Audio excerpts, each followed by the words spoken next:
Radio Sintonía, con criterio propio. Radio Sintonía.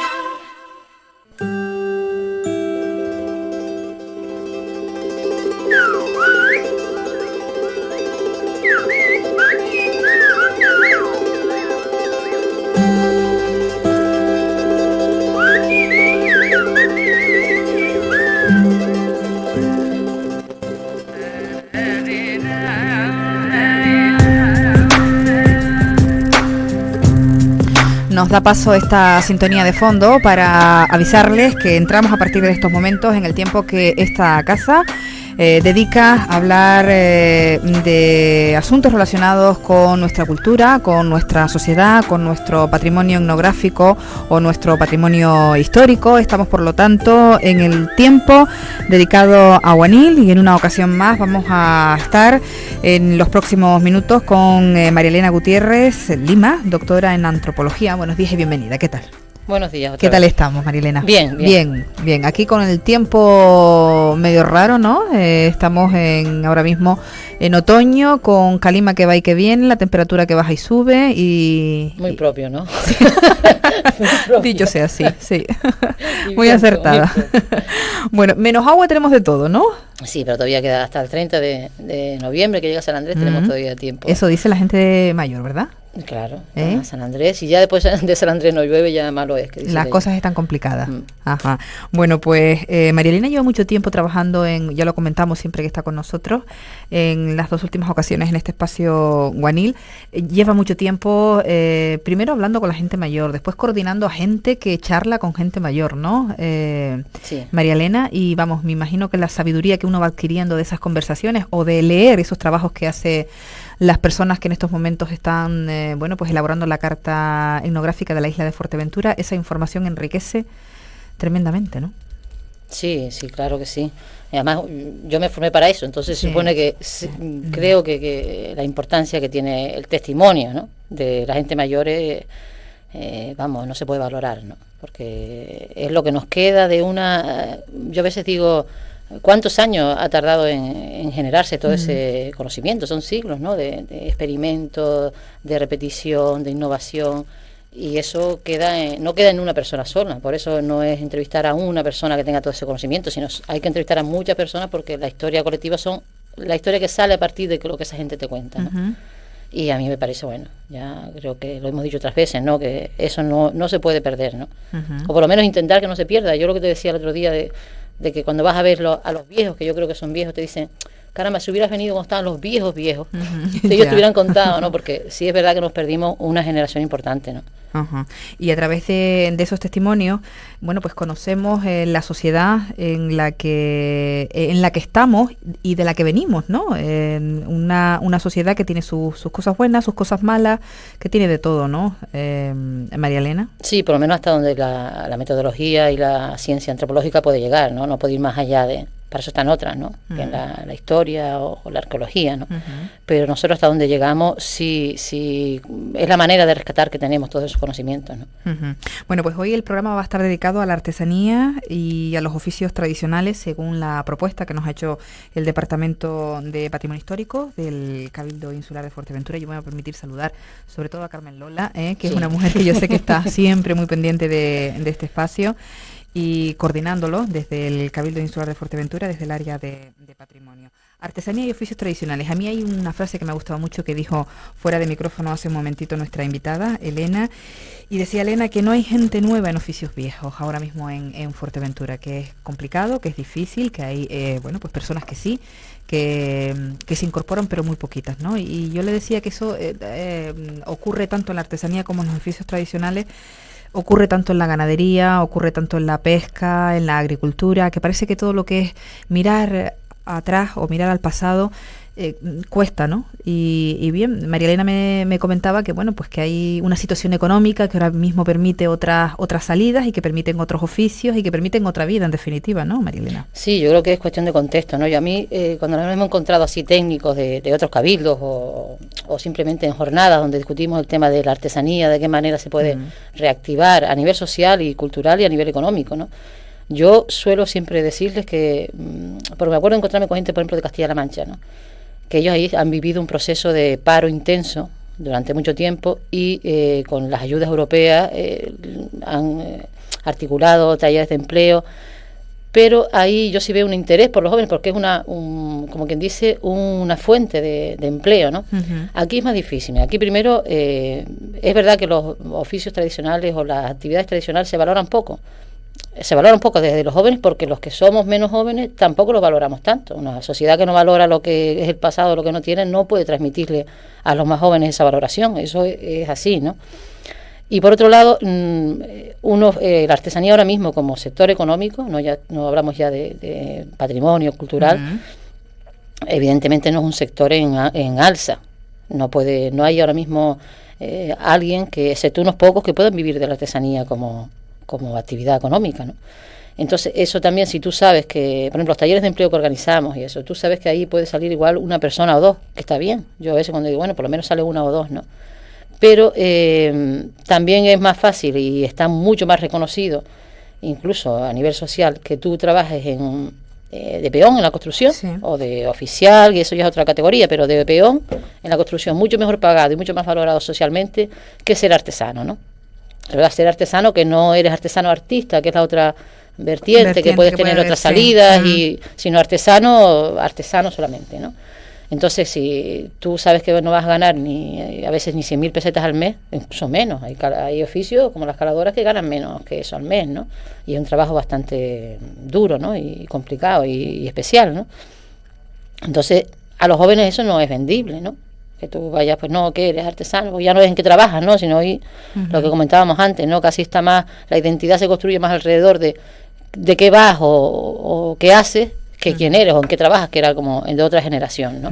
Aunque también queda el saborcillo ese del artesano, como tú decías, bueno, pues ahora mismo hay personas reconocidas en la isla de Fuerteventura como artesanos artistas, ¿no? Pero parece que cada vez más quizás la gente ve en un artesano un artista, aunque no se le valore económicamente el trabajo, María Elena.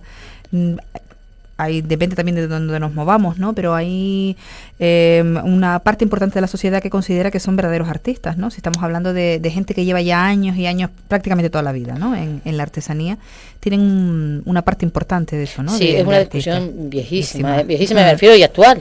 El tema si es arte, si es artesanía, qué se diferencia una cosa de la otra. Yo creo que podríamos empezar diferenciando lo que es artesanía y manualidad, porque también... Pues sí, mira, nosotros, por ejemplo, en el trabajo te viene mucha gente. Nosotros, yo trabajo la parte de etnografía, pero también trabajo la parte de artesanía dentro de industria, como sector económico, y la otra parte como patrimonio cultural, ¿no? Entonces, cuando nosotros abrimos plazos para que la gente se saque el carnet de artesano, que es el que, no es que no seas artesano si no tienes el carnet, sino que si no tienes el carnet no eres reconocido institucionalmente como artesano. Entonces, pues, hay un plazo para que la gente solicite tener el carnet, ¿no? Y unos exámenes, bueno. Entonces, a veces viene gente que te dice, mira, yo quiero que salgan el carnet de artesano. Digo, bueno, pues ahí tienes la solicitud, tú dime el oficio que tienes y tal. Entonces, igual te dicen, no, yo hago collares, ¿no? Digo, bueno, pero es joyera, no, hago collares, y te sacan collares, por ejemplo, de bisutería. Digo, mira, pero que eso no está considerado artesanía, y desde mi punto de vista no lo es, ¿no? Pero bueno, es que lo hago con las manos, ¿no? Entonces hay una confusión entre lo que se hace con las manos y lo que es artesanía, ¿no? Entonces, no todo lo que se hace con las manos es artesanía. Yo puedo hacerte un collar ahora mismo, sin necesidad de adquirir ningunos conocimientos, ni de tener la destreza suficiente para llevar a cabo para que pueda producir un objeto artesanal, ¿no? Y no requiere un aprendizaje de tiempo, ¿no? Que para mí no es tanto lo que hace, el objeto que produce, sino el conocimiento que se requiere para que salga ese producto, ¿no? Y yo creo que ahí está la diferencia fundamental, ¿no? Entre lo que es una manualidad, yo qué sé, tú vas a hacer un collar, pero ponte a hacerte un collar de plata, ¿no? Que tengas que, pues yo qué sé, con los plateros que tenemos, que hay muy buenos, ¿no? En Fuerteventura, ¿no? Y esa es una diferencia fundamental, ¿no? ¿Y qué distingue a la artesanía y a los oficios tradicionales? Por artesanía, ahora mismo a nivel que salió la ley hace poco, es la ley, pues la tengo por aquí el texto, ley 3 del 2001, y es donde el gobierno de Canarias, la comunidad canaria, define lo que se entiende en Canarias por artesanía, porque después hay otras comunidades que tienen las transferencias ya, las competencias para trabajar en la materia de artesanía, y en Canarias se entiende por artesanía toda aquella actividad económica que implique un trabajo predominantemente manual, ¿no? Hay unas que utilizan más maquinaria, pero la utilización de la maquinaria no tiene que hacer que el producto, el objeto artesanal, pierda la singularidad, el carácter único que tiene de manufactura, ¿no? Ujú. Entonces, la artesanía puede ser tanto la joyería, que para nosotros no es un oficio tradicional nuestro, es una artesanía, pero dentro de la artesanía se contempla también lo que son los oficios tradicionales de cada comunidad autónoma. Nosotros tenemos oficios tradicionales y oficios que son lo que nosotros llamamos artesanías creativas o nuevas artesanías, ¿no? Que se incorporan a la sociedad nuestra, ¿no? Me comentabas antes que para distinguir, bueno, pues la artesanía en Canarias hay tres escenarios, ¿no? Que sería la artesanía aborigen, la artesanía de la conquista y las denominadas nuevas artesanías, ¿no?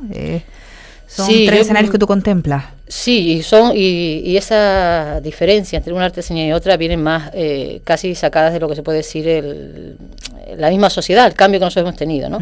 Una sociedad, la sociedad nuestra desde la época aborigen, lo que conocemos, hasta ahora ha tenido procesos que continúan y procesos que han cambiado muchísimo, ¿no? Entonces, no existe ahora mismo una artesanía aborigen porque no existen los aborígenes, pero sí existe una artesanía vinculada estrechamente al mundo aborigen, como es, por ejemplo, la alfarería, que es una yo creo que la más que destaca, ¿no? Dentro de, incluso en las tipologías, porque hay otras que se usan la materia, pero no se usan las nuevas, hay tipologías nuevas, ¿no? Entonces la alfarería, que fue traída directamente del norte de África por los majoreros, por los majos antiguos, se sigue haciendo a mano, que es una característica fundamental de la alfarería nuestra, que no se da casi en ningún sitio, ¿no? Y la cestería, lo que es el trabajo con la palma, ¿no? Con la palmera, ¿no? Esos son artesanías que se originaron o nacieron o se trajeron en la época aborigen y que han continuado a lo largo del tiempo, ¿no? Con sus diferencias en utilización de la materia prima, que algunos utilizan un barro de un sitio, otros de otro, pero la tipología se mantiene. Por ejemplo, el tofio, ¿no? Hay un tofio aborigen que es muy decorado, tal, pero hay un tofio tradicional, que es una misma como continuidad de esa pieza, ¿no? Y de la manera de trabajar, por supuesto, ¿no? Después están, eso sería lo que son las artesanías vinculadas estrechamente al mundo aborigen, ¿no? Después están lo que nosotros llamamos oficios tradicionales o artesanía tradicional, que sería la artesanía del periodo, que surge en el periodo postconquista hasta los años 60 más o menos, ¿no? Podemos decirlo la así. introducida. Entonces ahí pues se introducen nuevos materiales, como por ejemplo la tejuduría, no estaba, ¿no? Pues se introducen telas, la cantería, la talla en madera, que nosotros no tallamos en madera, la latonería, los herreros, todos esos oficios que surgen de una sociedad que necesita otras cosas, no como la aborigen, ¿no? Y otra, por ejemplo, la cestería de palma, que surgen nuevas tipologías, ¿no? Si los aborígenes hacían una cosa, pues ahora se necesita cestos para la agricultura. Está muy vinculada, todos los oficios tradicionales están muy vinculados a lo que era la economía agrícola, pastoril y pesquera de Fuerteventura, ¿no? La que conocemos hasta el otro día, ¿no?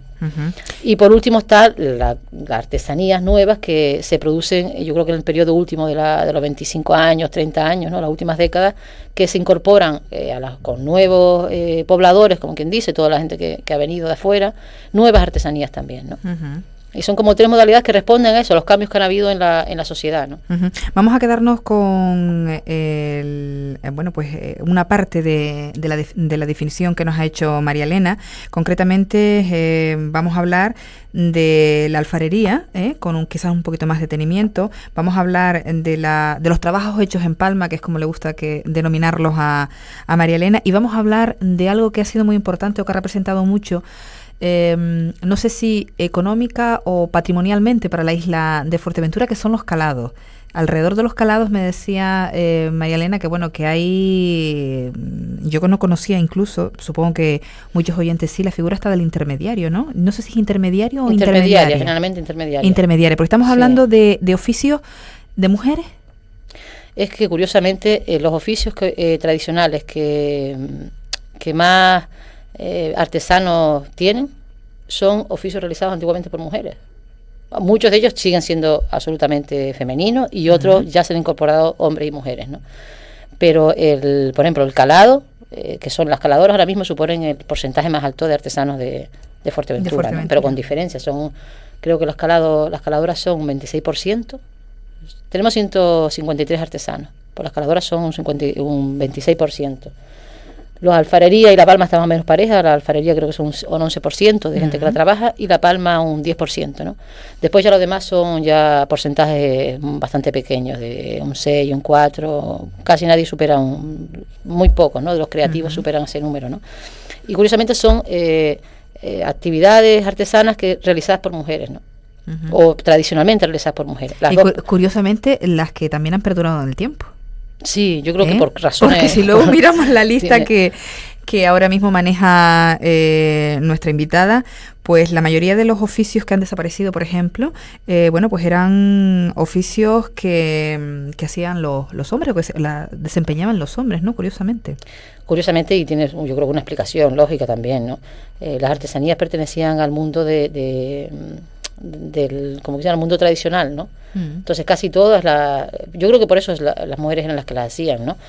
Combinaban lo que era las casas. Antes no era una casa como la conocemos ahora, donde vas a dormir, a cocinar, sino que era una unidad productiva en toda su extensión, ¿no? Ahí se hacía comidas para vender, se procesaban alimentos, se plantaba, era una unidad productiva, no solo reproductiva, ¿no? Era la casa de la familia, los hijos, casi más el crecimiento personal, todas esas cosas, ¿no? Y las mujeres son precisamente las que más tarde se incorporan al mercado laboral, ¿no? Los hombres no, los hombres son los primeros que cuando nace todo el cambio de sociedad, primero estaban antes incorporados al mercado laboral y después son los que más salen, ¿no? Entonces todas esas actividades que hacían los varones, por ejemplo, yo que sé, cestería de caña, que es una que eran más de hombres que de mujeres, queda 1 o 2, ¿no? De Betancuria me comentabas antes, ¿no? Sí, Betancuria es un sitio especial, un centro de artesanos potente, ¿no? Yo creo también por eso, porque ahí se dieron los cambios más, se conformó y sigue habiendo. A Betancuria ves que todavía hay una sociedad agrícola bastante, se mantiene mucho la población, no ha habido una renovación como en otros sitios o introducción de una población joven. En Betancuria hay más gente más mayor que gente joven, ¿no? Curiosamente, es casi al revés, que no se produce un salto en el saldo vegetativo de la población como en otros municipios, ¿no? Mencionábamos antes que vamos a hablar de los calados de los trabajos con palma y de la alfarería, pero antes nos detenemos un momentito en eso que acabas de estar comentando. Bueno, pues nos hablabas de la cestería que desaparece, ¿no? Pocos quedan en Betancuria. Sí, en Cañas, sí. En el Valle de Santa Inés, que también es un lugar próximo a Betancuria, que sabemos que pertenece al término municipal de Puerto del Rosario, pero también queda, creo que la única mujer que realiza junco, me decías. En el Valle de las Cuevas. En el Valle de las Cuevas, que es, son 2 hermanas, además que son alfareras las dos, Fefita y Benita. Y Benita tiene como 82, 83 años, pasa que ya hace como si fuera una chica de 15. Sí, una cabeza estupenda, ¿no? Sí, una lucidez tremenda, tiene unas historias de esa gente que hay que ir a por ellas, porque se van también, ¿no? Yo cuando voy a por algo de trabajo siempre me cuenta algo y digo, qué pena no tener más tiempo porque...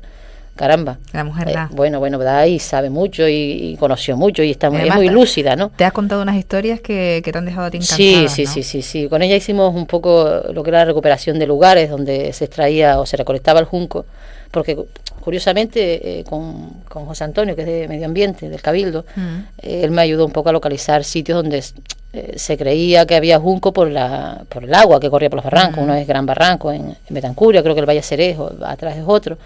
Pero fuimos ahí a Gran Barranco y contactamos con Antonia, otra señora que no es artesana, pero sí ha trabajado el junco y hizo cosas de joven. Pero Benita sí, porque yo le había visto una cesta, no sé cómo fue, si yo le vi la cesta y ella después me habló de esa cesta. Fue una casualidad por lo que comentas, ¿no? Sí, porque tampoco tenía yo conocimiento de que iba a trabajar al junco. Entonces nos cedió al Cabildo, al fondo de etnográfico que tiene artesanía, una cesta que ella había hecho con 29 años, creo que tenía, ¿no?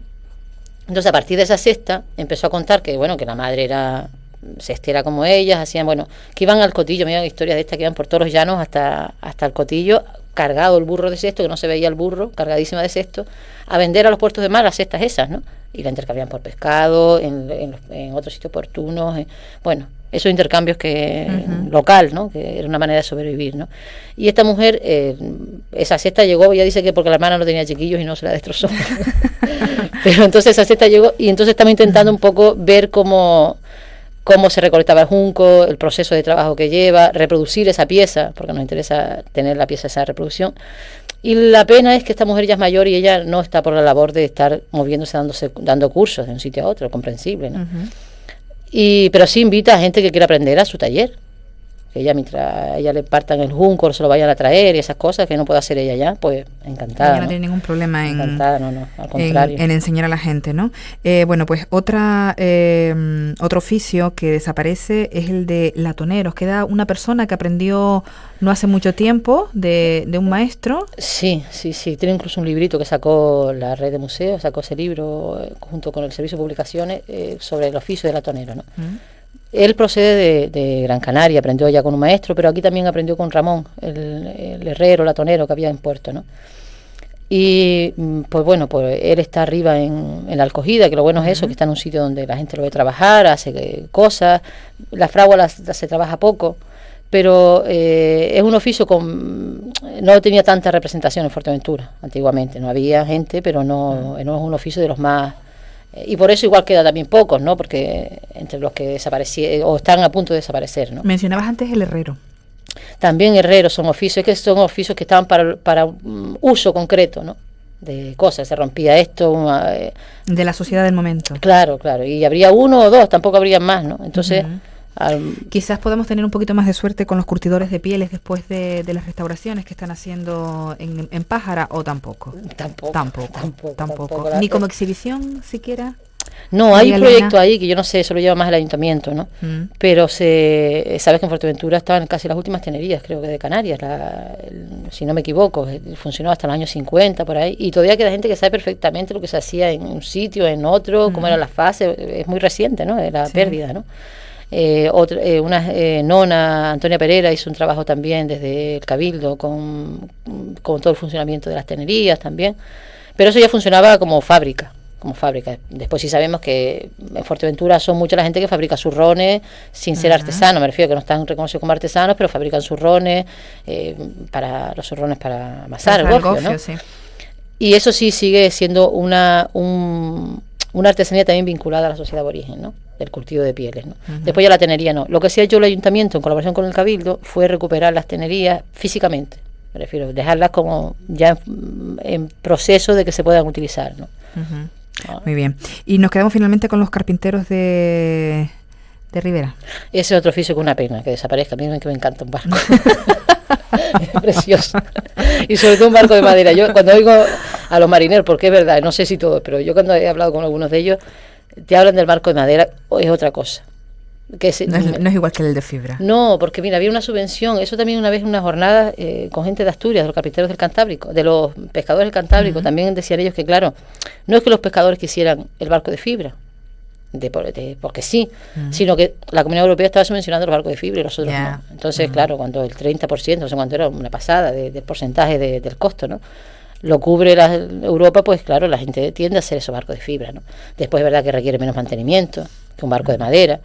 Pero sí había una frase que decían los pescadores o marineros que decían el barco de fibra no se lleva igual con el mar que un barco de madera. Que no se lleva, ¿sabes? Que es otra, tiene otra manera de relacionarse con el mar, otro ritmo, otra cosa, ¿no? Y no sé si es porque ellos toda la vida cogieron un barco de madera o si es que tienen razón, que el otro pesa mucho, pesa poco, salta más, no sé, ¿no? Pero ahora mismo queda... Uno solo, porque es curioso, los oficios tradicionales, y no lo hemos dicho, son oficios que generalmente se transmiten de generación en generación, ¿no? Entonces son oficios... Por ejemplo, carpintero de Ribera es de los oficios que son de familias, ¿no? Los hierros, tú hablas de los hierros y tú sabes que esa gente son carpinteros de Ribera, ¿no? O fueron su familia, ¿no? Entonces, Ildefonso, que es el del Cotillo, que es un chico joven, 40 años, no una persona mayor, es el único que ahora mismo, bueno, su padre lo fue antes y su abuelo también, su tío, creo, el único que ahora mismo tiene el carnet y es el que está haciendo, bueno, no, hay otro en Gran Tarajal, Trujillo, también. Pero Trujillo ya no sé si son de familia marina. Yo que conozco más a Ildefonso y conozco la trayectoria de la familia como carpinteros de Ribera, ¿no? Y hace poco me estaba diciendo él, primero hubo ya problemas porque tenían que presentar planos, ¿sabes? Esta cosa, la burocracia a veces entorpece a ciertas cosas, ¿no? Entonces en este caso pues le pedían planos antes de hacer el barco, como toda la vida le había hecho los barcos y estaban bien, ¿no? Sí. Planos, tal, no sé qué. Entonces ya tenía más cortapisas a la hora de estar cómodo haciendo la labor. Y ahora ya me estaba diciendo que está ya con los barcos de fibra prácticamente, ¿no? Porque pues que eso. Es imposible.